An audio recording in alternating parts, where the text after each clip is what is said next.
Hello दोस्तों, आपका स्वागत है हिंदी का जादू में। आज हम बसंत बुक का दूसरा पार्ट हिमालय की बेटी के प्रश्नोत्तर लेकर के आए हैं। अगर आपने इसका पहला वीडियो नहीं देखा हो तो आप उसे भी देख सकते हैं। तो चलिए शुरू करते हैं। प्रश्न 1 है, नदियों को माँ मानने की परंपरा हमारे यहाँ काफ़ी पुरानी है, लेकिन लेखक नागार्जुन उन्हें और किन रूपों में देखते हैं? तो इसका उत्तर होगा, नदियों को माँ स्वरूप तो माना हो गया है, लेकिन लेखक नागार्जुन ने उन्हें बेटियों, प्रेयसी व बहन के रूप में भी देखा है। प्रश्न 2 है, सिंधु और ब्रह्मपुत्र की क्या विशेषताएं बताई गई हैं? तो इसका उत्तर होगा, सिंधु और ब्रह्मपुत्र हिमालय से निकलने वाली प्रमुख और बड़ी नदियां हैं।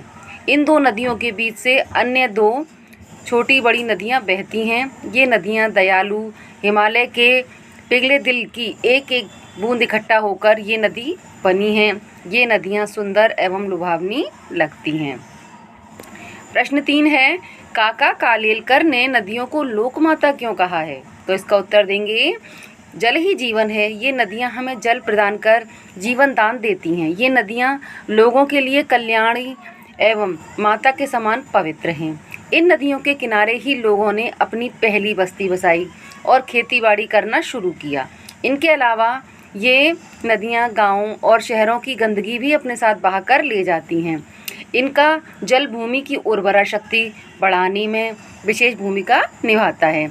मानव के आधुनिकीकरण में जैसे बिजली बनाना, सिंचाई के नवीन साधनों आदि में इन्होंने पूरा सहयोग दिया है। मनुष्य के लिए ही नहीं बल्कि पशु पक्षी, पेड़ पौधे आदि इनके लिए भी जरूरी है। इस प्रकार नदियां हमारे लिए कल्याणकारी है। यही कारण है कि काका कालेलकर ने उन्हें लोकमाता कहा है। प्रश्न 4 है, हिमालय की यात्रा में लेखक ने किन किन की प्रशंसा की है? तो इसका उत्तर देंगे, हिमालय की यात्रा में लेखक ने नदियों, पर्वतों, बर्फीली पहाड़ियों, हरी भरी घाटियों और महासागरों की भूरी भूरी प्रशंसा की है। आगे बढ़ते हैं लेख से आगे। नदियां और हिमालय पर अनेक कवियों ने कविताएं लिखी हैं। उन कविताओं का चयन कर उनकी तुलना पाठ से निहित नदियों से के वर्णन से कीजिए। तो इसका उत्तर विद्यार्थी स्वयं पुस्तकालय की सहायता से करेंगे। ठीक है, पुस्तकालय में देखें आप, वहाँ पर आपके पास आपको बहुत सारी कविताएं वगैरह उनमें मिल जाएंगी, जिसके द्वारा आप कर सकते हैं।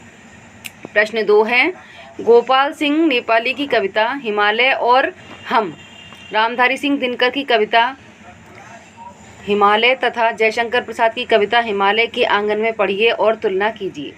अब इसका उत्तर है, हिमालय। मेरे नगपति मेरे विशाल, साकार दिव्य गौरव विराट, पौरुष के पूंजीभूत ज्वाल, मेरे जननी के हिम किरीट, मेरे भारत के दिव्य भाल, मेरे नगपति मेरे विशाल, युग युग अजय निबंध मुक्त, युग युग गर्वोन्नत नित महान, निस्वीम व्योम में तान रहा, युग से किस महिमा का वितान, कैसी अखंड यह चिर समाधि, यतिवर कैसा यह अमर ध्यान, तू महाशून्य में खोज रहा, किस जटिल समस्या का निदान, उलझन का कैसा विस्मजाल, मेरे नगपति मेरे विशाल, ओ मौन तपस्या लीन यति, पल भर को तो कर दृग्निमेष, रे ज्वालाओं से दग्ध विकल, है तड़प रहा पद पर स्वदेश, सुख सिंधु पंचनद ब्रह्मपुत्र, गंगा यमुना के अमय धारे, जिस पुष्प भूमि की ओर बही, तेरी बिगलती करुणा उधार, मेरे नगपति मेरे विशाल, रामधारी सिंह दिनकर द्वारा। उपरोक्त कविता की तुलना यदि नागार्जुन द्वारा लिखित निबंध से करें तो हम पाते हैं कि रामधारी सिंह दिनकर ने अपनी कविता में हिमालय की विशालता का वर्णन किया है।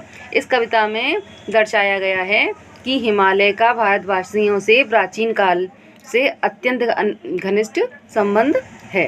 भारत धरती का मुकुट हिमालय पर्वत अपनी जड़ों को पाताल तक ले जाए हुए है। उसके धवल शिखर आकाश का चुंबन करते हैं। यहाँ कवि दिनकर ने हिमालय को प्राचीन काल से समाधि में लीन होकर किसी समस्या का हल ढूंढने का प्रयास किया है। वहीं लेखक नागार्जुन ने अपने निबंध में हिमालय का वर्णन नदियों के पिता के रूप में किया है, जो अपनी बेटियों के लिए परेशान है। आपको समझ आ ही गया होगा। आगे बढ़ते हैं। प्रश्न 3, यह लेख 1947 में लिखा गया था। तब से हिमालय से निकलने वाली नदियों में क्या क्या बदलाव आए हैं। तो इसका उत्तर होगा 1947 के बाद से आज तक नदियाँ उसी प्रकार हिमालय से बह रही हैं, लेकिन अब हिमालय से निकलने वाली नदियाँ प्रदूषण का शिकार हो चुकी हैं। अब जनसंख्या वृद्धि, औद्योगिक क्रांति, मानवीय तथा प्रशासकीय उपेक्षा के कारण नदी के जल की गुणवत्ता में भी भारी कमी आई है।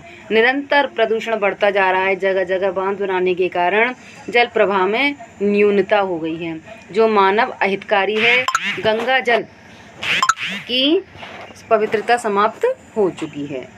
आगे बढ़ते हैं। प्रश्न 4, अपने संस्कृत शिक्षक से पूछिए कि कालिदास ने हिमालय को देवात्मा क्यों कहा है। तो इसका उत्तर होगा हिमालय पर्वत पर देवताओं का वास माना जाता है। ऋषि मुनि यहाँ तपस्या करते हैं, इसलिए कालिदास ने हिमालय को देवात्मा कहा है। अब आते हैं हम अनुमान और कल्पना पर। उसका प्रश्न 1 है, लेखक ने हिमालय से निकलने वाली नदियों को ममता भरी आँखों से देखते हुए उन्हें हिमालय की बेटियां कहा है। आप उन्हें क्या कहना चाहेंगी? नदियों की सुरक्षा के लिए कौन कौन से कार्य हो रही हैं? जानकारी प्राप्त करें और अपना सुझाव दें। उसका उत्तर होगा लेखक ने नदियों को हिमालय की बेटियां कहा है क्योंकि वह नदियों के उद्गम स्थल हैं, पर हम उन्हें माँ समान ही कहना चाहेंगे क्योंकि वे हमें तथा धरती को जल प्रदान करती हैं। हमारी प्यास बुझाने के साथ साथ खेतों की भी प्यास बुझाती हैं। एक सच्ची माँ एवं मित्र के रूप में नदियाँ हमारे सदैव हितैषी रही हैं और उन्होंने भलाई की है। नदियों की सुरक्षा के लिए सरकार प्रयास तो कर रही है, पर वे अपर्याप्त, उनमें दिखावा अधिक है, वास्तविकता कम है। अभी तक उनमें गिरने वाले कारखानों के कचरे को रोका नहीं जा सका है। फिर भी नदियाँ की सुरक्षा के लिए हमारे देश में कई योजनाएं बनाई जाती हैं जो निम्न हैं। नदियों के जल को प्रदूषण से बचाना, बहाव को सही दिशा देना, अधिक नहरों के निर्माण पर रोक लगाना, जल का कटाव रोकना, नदियों की सफाई की उचित व्यवस्था कराना आदि है। परंतु आज इस बात की आवश्यकता है कि शीघ्रता से इन योजनाओं को लागू कर दिया जाए। नदियों की सफाई की उचित व्यवस्था की जाए, उनमें कचरे फेंकने पर रोक लगाई जाए, कल कारखानों से निकलने वाले दूषित जल, रसायन तथा शव प्रवाहित करने पर रोक लगाई जाए। अतः नदियों की पवित्रता बनाए रखने के लिए जन चेतना जगानी होगी, सरकार को भी कड़े उपाय करने होंगे। ठीक है, आगे बढ़ते हैं।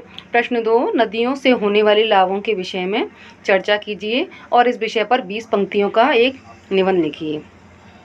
तो सभी विद्यार्थी मिलकर इसकी चर्चा करेंगे और संकेत बिंदु इसकी होंगी कि जल प्राप्ति, बांध बनाना, वर्षा में सहायक, सिंचाई में सहायक, आवागमन हेतु सहायक, बिजली बनाना। नदियाँ हमारे जीवन का आधार हैं। बर्फीले पहाड़ों से अस्तित्व पाकर धरती के धरातल पर बहती हुई नदियाँ अपनी सुधारस रूपी जल असंख्य प्राणियों को प्रदान करती हैं। प्राणी मात्र की प्यास बुझाने के अतिरिक्त नदियाँ धरती को उपजाऊ बनाती हैं, आवागमन का साधन है। इन पर बांध बनाकर बिजली उत्पन्न की जाती है। हमारे अधिकतर तीर्थस्थल भी नदियों के किनारे बसे हैं, इसी कारण नदियाँ पूजनीय भी हैं। नदियों से हमें धरती हेतु उपजाऊ पदार्थ प्राप्त होते हैं। ये वनों को सींचती हैं, वर्षा लाने में सहायक होती हैं। अनगिनत जीव इनसे जीवन पाते हैं। नदियों के किनारे गाँव का बसेरा पाया जाता है। गांव के लोग अपनी छोटी बड़ी सभी आवश्यकताएं जैसे सिंचाई करने, पानी पीने, कपड़े धोने, नहाने, जानवरों हेतु नदियों के जल का ही प्रयोग करते हैं। अतः अंत में यही कहा जा सकता है कि नदियां हमारी संस्कृति की पहचान हैं। इन्हें दूषित नहीं करना चाहिए क्योंकि हमारा जीवन इन्हीं पर निर्भर है। ठीक है, आगे बढ़ते हैं। भाषा की बात। प्रश्न 1 है, अपनी बात कहते हुए लेखक ने अनेक समानताएं प्रस्तुत की हैं। ऐसी तुलना से अर्थ अधिक स्पष्ट एवं सुंदर बन जाता है। उदाहरण पहला है इसमें, संभ्रांत महिला की भांति वे प्रतीत होती थीं। और दूसरा दिया है इसमें ख वाला, माँ और दादी, मौसी और मामी की गोद की तरह उनकी धारा में डुबकियां लगाया करता। अन्य पाठों से ऐसी 5 तुलनात्मक प्रयोग निकलकर कक्षा में सुनाइए और उन सुंदर प्रयोगों को कॉपी में भी लिखिए। अब इसका उत्तर होगा अन्य पाठों से, लाल किरण की चोंच खोल, चुगते तारक अनार के दाने। उन्होंने संदूक खोलकर एक चमकती सी चीज़ निकाली, सागर की हिलोरों की भांति उसका यह मादक स्वर गली भर के मकानों में उस ओर तक लहराता हुआ पहुंचता और खिलौने वाला आगे बढ़ जाता। इन्हें देखकर तो ऐसा लग रहा है मानो बहुत ही छोटी छोटी बालूशाही रख दी गई हूँ। यह स्थिति चित्रा जैसी अभिमानिनी माजोरी के लिए ही कही जाएगी। ठीक है। प्रश्न 2 का है, निर्जीव वस्तुओं को मानव संबंधी नाम देने से निर्जीव वस्तुएं भी मानो जीवित हो उठती हैं। लेखक ने इस पाठ में कई स्थानों पर ऐसे प्रयोग किए हैं, जैसे क में दिया है, परंतु इस बार जब मैं हिमालय के कंधे पर चढ़ा तो वे कुछ और स्वरूप में सामने थी। ख में दिया है, काका कालेलकर ने नदियों को लोकमाता कहा है। पाठ में इसी तरह के और उदाहरण हैं, ढूंढिए। तो उत्तर इसका देंगे हम। पाठ से अन्य उदाहरण, संभ्रांत महिला की भांति प्रतीत होती थी। इसका उछलना और कूदना, खिलखिलाकर हंसते जाना, इनकी भाव भंगी तथा उल्लास कहाँ गायब हो जाता है। माँ बाप की गोद में नंग धड़ंग होकर खेलने वाली इन बालिकाओं को रूप पिता का विराट प्रेम पाकर भी इनका मन अतृप्त ही है, तो कौन होगा जो इनकी प्यास मिटा सकेगा। बूढ़े हिमालय की गोद में बच्चियां बनकर ये कैसे खेला करती हैं। हिमालय को ससुर और समुद्र को उसका दामाद कहने में भी झिझक नहीं होती है। ठीक है। प्रश्न 3 है, पिछली कक्षा में आप विशेषण और उसके भेदों से परिचय प्राप्त कर चुके हैं। नीचे दिए गए विशेषण और विशेष्य यानी संज्ञा का मिलान कीजिए। अब विशेषण, विशेष्य, विशेषण, विशेष्य इसका देंगे हम। संभ्रांत, वर्षा, चंचल, जंगल, समतल, महिला, घना, नदियाँ, मूसलाधार, आंगन। तो अब हम इसे कैसे लिखेंगे। विशेषण में आएगा संभ्रांत, विशेष्य क्या है, महिला। विशेषण में क्या है, चंचल, फिर विशेष्य क्या है, नदियाँ। विशेषण में समतल, विशेष्य क्या है, आंगन। विशेषण में घना, फिर विशेष्य क्या है, जंगल। मूसलाधार विशेषण है और वर्षा भी विशेषण ही है। प्रश्न 4 है, द्वंद्व समास के दोनों पद प्रधान होते हैं। इस समास में और शब्द का लोप हो जाता है। जैसे राजा रानी द्वंद्व समास है, जिसका अर्थ है राजा और रानी। पाठ में कई स्थानों पर द्वंद्व समास का प्रयोग किया गया है। इन्हें खोजकर वर्णमाला क्रम शब्दकोश शैली में लिखिए। तो इसका उत्तर होगा छोटी बड़ी, भावभंगी, माँ बाप। इस तरह से ये द्वंद्व है। ठीक है। द्वंद्व समास वह होता है जिसमें कि कोई भी ना बड़ा होता है ना छोटा, दोनों बराबर के होते हैं, दोनों किसी से कम नहीं होते। ठीक है। प्रश्न 5 है, नदी को उल्टा लिखने से दीन होता है, इसका अर्थ होता है गरीब। आप भी ऐसे 5 शब्द लिखिए जिससे उल्टा लिखने पर सार्थक शब्द बन जाए। प्रत्येक शब्द के आगे संज्ञा का नाम भी लिखिए, जैसे नदी, दीन, भाववाचक संज्ञा। उत्तर है रात, रात का है तार। जाता, जाता का है ताजा। भला, लाभ, राही, हीरा, नव, बन, नमी, मीन, नशा, शान, लाल, लला। ठीक है। यह हो गया आपका। आगे बढ़ते हैं प्रश्न 6 पर। समय के साथ भाषा बदलती है, भाषा बदलते हैं और उनके रूप समय के साथ भाषा बदलती है, शब्द बदलते हैं और उनके रूप बदलते हैं। जैसे बेतवा नदी के नाम पर दूसरा रूप वेत्रवती है। नीचे दिए गए शब्दों में से ढूंढकर इन नामों के अन्य रूप लिखिए। सतलुज, रोपड़, झेलम, चिनाब, अजमेर, बनारस। तो उसका उत्तर होगा सतलुज का शतदुम, रोपड़ रूपपुर, झेलम विस्तता, चिनाब बिपाशा, अजमेर अजयमेरु, बनारस वाराणसी। प्रश्न 7 है, उनके ख्याल में शायद ही यह बात आ सके कि बूढ़े हिमालय की गोद में बच्चियां बनकर ये कैसे खेला करती हैं। उपर्युक्त पंक्तियों में ही प्रयोग की ओर ध्यान दीजिए। ही वाला नकारात्मक अर्थ दे रहा है, इसलिए ही वाले वाक्य में कही गई बात को हम ऐसे भी कह सकते हैं। उनके ख्याल में शायद यह बात ना आ सके। इसी प्रकार नकारात्मक प्रश्नवाचक वाक्य कई बार नहीं के अर्थ में इस्तेमाल नहीं होते, जैसे महात्मा गांधी को कौन नहीं जानता। दोनों प्रकार के वाक्यों में समान 3-3 उदाहरण सोचिए और इस दृष्टि से उनका विश्लेषण कीजिए। तो इसका हम उत्तर देंगे वाक्य विश्लेषण। बापू को कौन नहीं जानता, हर कोई बापू को जानता है। उन्हें शायद ही इस घटना की जानकारी हो, तो इसका होगा शायद उन्हें घटना की जानकारी ना हो। वह शायद ही तुम्हें देख सके, इसका उत्तर होगा शायद उन्हें घटना की जानकारी ना हो। वे लोग शायद ही उधर खेलें, वे लोग शायद इधर ना खेलें। तो ये था आज का पाठ हिमालय की बेटी। आपको समझ आ ही गया होगा। अगर आपको वीडियो अच्छी लगी हो तो प्लीज़ इसे लाइक और सब्सक्राइब करना ना भूलें।